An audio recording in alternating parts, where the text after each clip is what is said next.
আসসালামু আলাইকুম, কেমন আছেন সবাই? আশা করি আল্লাহর রহমতে সবাই ভালো আছেন। তো চলে আসলাম নতুন আরেকটি ইনফরমেটিভ ভিডিও নিয়ে।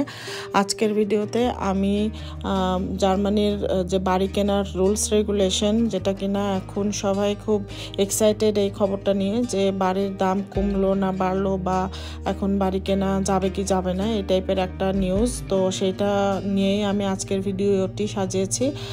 আমি আশা করব আজকের ভিডিওটি আপনাদের কাছে ভালো লাগবে এবং ভিডিও শেষ পর্যন্ত সবাই আমার সাথেই থাকবেন। যে বাড়িটা আমরা দেখতে গিয়েছিলাম এটা তার আউটসাইড, তো আমি বাইরের দিকটা আগে দেখাচ্ছি, তারপরে এন্ট্রি গেট দিয়ে ঢুকবে। তো আপনারা দেখলেই বুঝতে পারবেন বাড়ির ভিতরের সেটআপটা। আপনারা ভিডিওতে যে বাড়িটা দেখছেন এটা আমি লাস্ট ইয়ারে এই বাড়িটি দেখতে গিয়েছিলাম কেনার জন্য। তো আমার শাশুড়ি যখন আসছিলেন তখন আমি তাকে সাথে নিয়ে বাড়িটি দেখতে গিয়েছিলাম।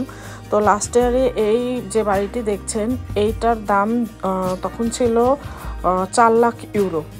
আর এই ধরনের বাড়ি এখন কিন্তু মানে অনেক বেশি কমে গিয়েছে।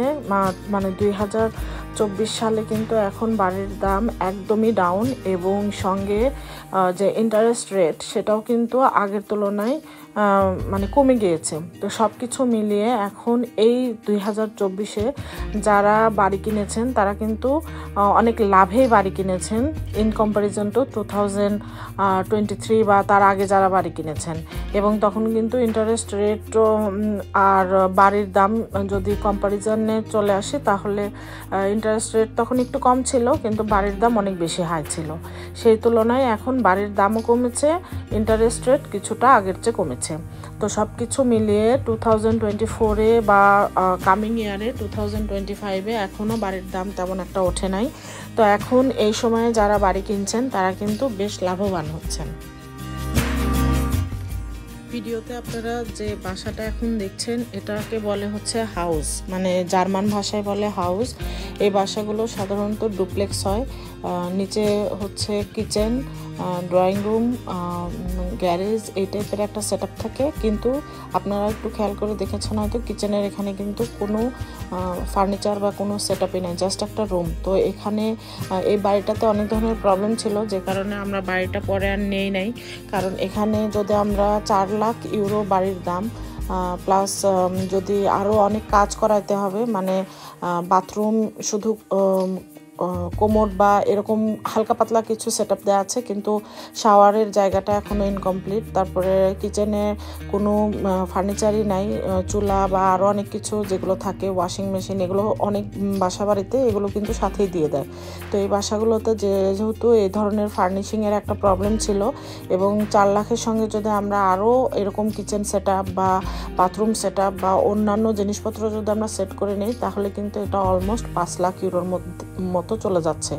তো এই কারণেই কিন্তু এই বাড়িটা পরে আমরা সিলেক্ট করি নি। আর এটা নিউলি বিল্ড ছিল, একদমই নিউলি বিল্ড, মানে এটা এর আগে কখনো এই বাড়িতে কেউ ইউজ করে নাই। তো এটা একটা পজিটিভ সাইড ছিল, কিন্তু তারপরেও এই ধরনের বাড়ি কিন্তু এখন অর্ধেক দামে পাওয়া যাচ্ছে। তো ভালোই হয়েছিল যে আমি ওই সময় এই বাড়িটা নেই নাই। তো এনিওয়ে এই ধরনের আরও প্রচুর ইনফরমেটিভ বাড়ি রিলেটেড ভিডিও সামনে আমি আশা করি দিতে পারবো, যখন আমি আবারও বাড়ি দেখা শুরু করব। তো সেই পর্যন্ত আমি আসলে এখন এতটুকু ইনফরমেশনই দিতে চাচ্ছি, কারণ বাড়ি রিলেটেড ইনফরমেশন অনেক বেশি, অনেক হিউজ। আমি স্টেপ বাই স্টেপ আপনাদের সঙ্গে ওই ইনফরমেশনগুলোও শেয়ার করব। যারা বাড়ি কিনতে ইচ্ছুক বা জার্মানিতে যারা বাড়ি কিনবেন, তারা আসলে এই সময়টা যদি কাজে লাগান তাহলে তারা অনেক কম টাকায় অনেক সুন্দর একটা বাড়ি কিনতে পারবেন। এই বাড়িতে অনেক মডার্ন সেটআপ দেওয়া ছিল, যেমন শিল্ডগুলো ছিল একদম অটোমেটেড, মানে সুইচ টিপলে শিল্ড চলে আসবে, বা আরও অনেক আধুনিক ফ্যাসিলিটিস এখানে দেওয়া ছিল। কিন্তু আসলে আমরা পরে না করে দিয়েছিলাম যে না, আমরা এখন বাড়িটা নিব না। আর যাদেরকে এই ছবির ভিডিওতে দেখছেন তাদের সাথেই আমরা গিয়েছিলাম, কারণ তারাও ইন্টারেস্টেড ছিল বাড়ি কেনার জন্য।